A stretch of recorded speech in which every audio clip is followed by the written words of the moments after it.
Assalamualaikum warahmatullahi wabarakatuh. Halo semuanya.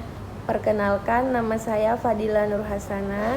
Saya dari Universitas Labuhan Batu, Fakultas Sains dan Teknologi, Prodi Sistem Informasi. Di sini saya ingin mengajak kakak, abang, dan adik untuk bergabung di Universitas Labuhan Batu di Prodi Sistem Informasi. Tunggu apa lagi? Mari daftarkan dirimu di Universitas Labuhan Batu. Jangan lupa yang Prodi Sistem Informasi. Yuk bergabung. Baik, langsung saja ke intinya, yaitu di sini saya ingin mengumpulkan tugas struktur data. Di sini saya mengambil yaitu 5239. Yang pertama tuh ada 5, yang dimana adalah buat algoritma untuk menghitung luas permukaan sebuah kerucut dengan jari-jari dasar dan jari pelukis yang diberikan. Algoritma menghitung luas permukaan kerucut. Di sini saya membuat algoritma yang lengkap dalam bahasa Java untuk menghitung luas permukaan sebuah kerucut dengan input jari-jari dan tinggi. Kode ini akan mencakup yang pertama itu ada input jari-jari dan tinggi dari pengguna. Yang kedua, perhitungan garis pelukis luas alas, luas selimut, dan luas permukaan total. Yang ketiga, output hasil dari permukaan kerucut. Di sini saya membuat algoritma dengan Java, contohnya seperti yang sudah kita bisa lihat, yaitu yang pertama,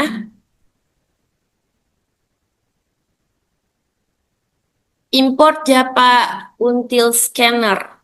Nah, inputnya adalah deklarasi kelas dan metode utama.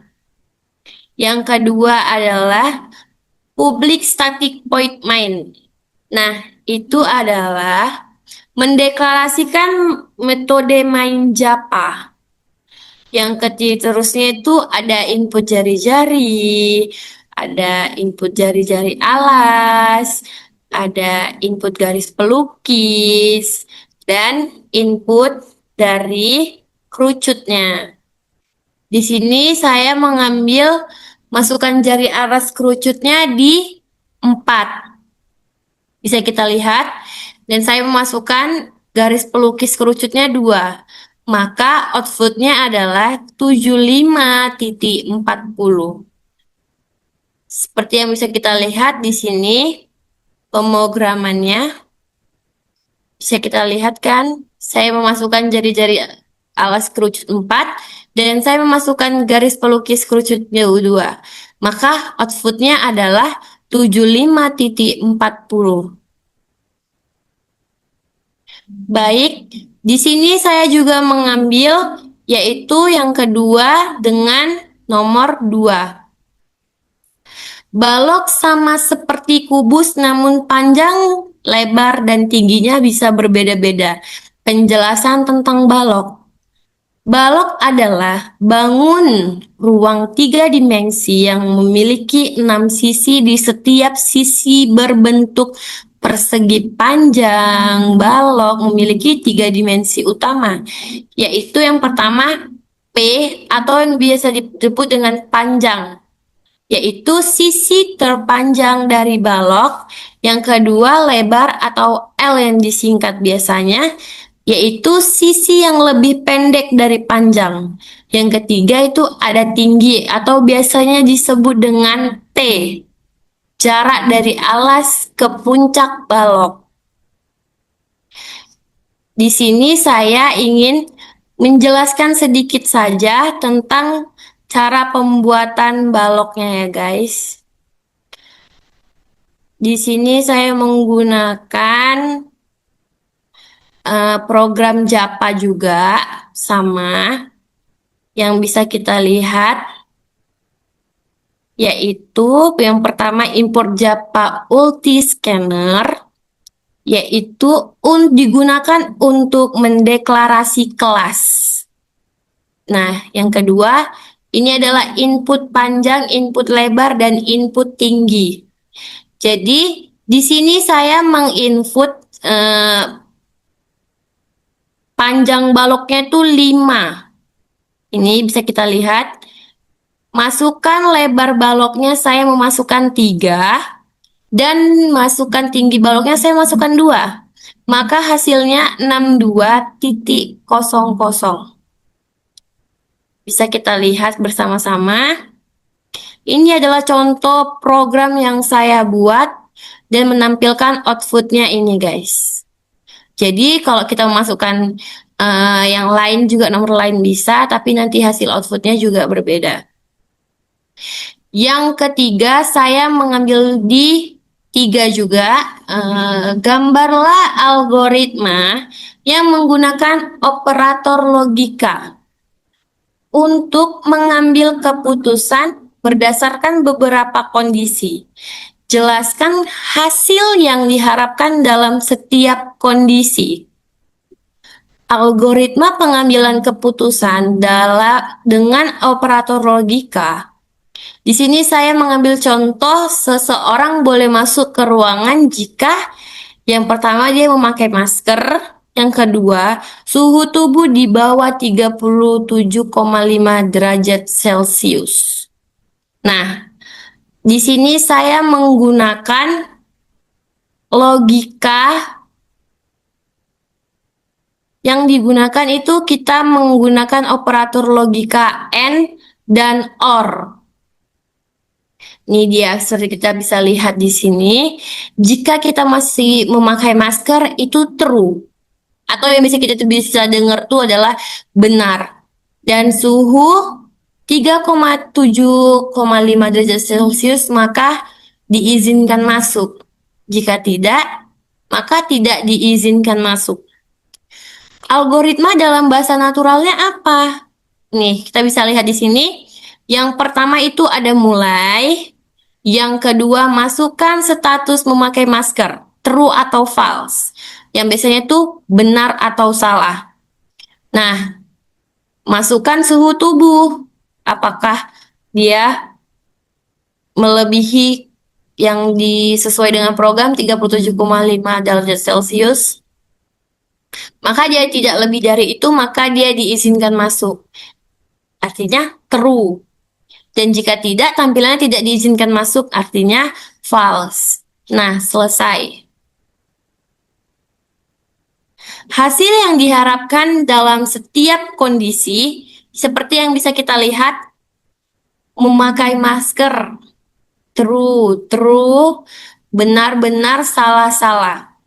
Suhu tubuh 36,5. Suhu tubuh 37,8. Maka setiap di bawah yang sudah diminta tadi, dia boleh diizinkan masuk. Tapi jika seperti yang 37,8 derajat Celcius tidak diizinkan masuk. Nah, dia tidak memakai masker, suhu tubuhnya di bawah. Tapi juga tidak diizinkan karena tidak sesuai dengan yang diinginkan program. Maka program ini harus benar-benar true-true. Sehingga diizinkan untuk masuk. Dan ini juga bisa kita lihat, false, berarti ini salah, dua-dua dan tidak akan diizinkan masuk. Yang keempat, saya mengambil di 9.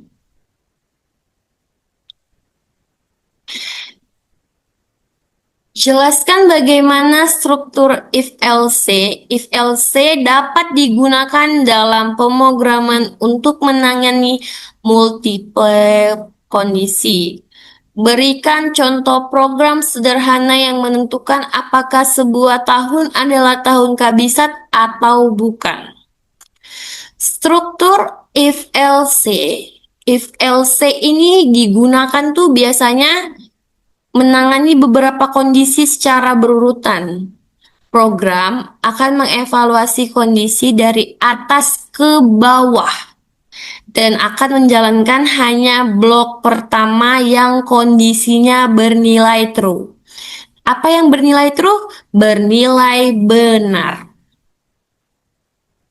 Baik, seperti yang saya sudah buat di sini tuh struktur umumnya tuh seperti ini. Jadi if kondisi 1 else, if kondisi 2 else, yang bisa kita lihat gitu loh. Dan kondisi satu ini blok jika kondisi benar. Blok jika kondisi benar. Blok jika semua kondisi sebelumnya salah. Nah, kan tadi kita disuruh buat program untuk menentukan dia tahun kabisat atau enggak kan? Nih, logika tahun kabisat itu adalah memiliki aturan. Yang pertama, tahun habis dibagi 4 kandidat kabisat. Kecuali jika habis dibagi 100 bukan kabisat. Kecuali lagi jika juga habis dibagi 400 tetap kabisat. Nah, ini bisa kita lihat saya membuat program untuk menentukan tahun kabisat atau tidak. Di sini saya memasukkan import Java Util Scanner yang biasanya ini adalah untuk dapat membaca input dari pengguna deklarasi, kelas, dan metode utama. Dan di sini juga saya memasukkan public class tahun kabisat. Di sini mendeklarasikan kelas tahun kabisat dan metode main merupakan titik awal eksekusi program membaca input tahun. Nah, di sini dia akan membaca input tahun itu tahun kabisat atau tidak. Di sini juga saya membuat Japa di sini ya. Karena ini sesuai dengan program saya Japa. Menggunakan struktur if else. Nih, if tahunnya 400 sama dengan 0. Nih. Jadi ini kita bakal menemukan outputnya seperti ini. Kita masukkan tahun yang ingin kita lihat apakah dia tahun kabisat atau tidak. Saya di sini memberi contoh memasukkan tahun 2024. 2024 adalah tahun kabisat. Dan di sini saya juga memasukkan di tahun 2018. 2018 ini bukan tahun kabisat. Mungkin sekian dari presentasi saya, lebih dan kurangnya saya mohon maaf. Assalamualaikum warahmatullahi wabarakatuh.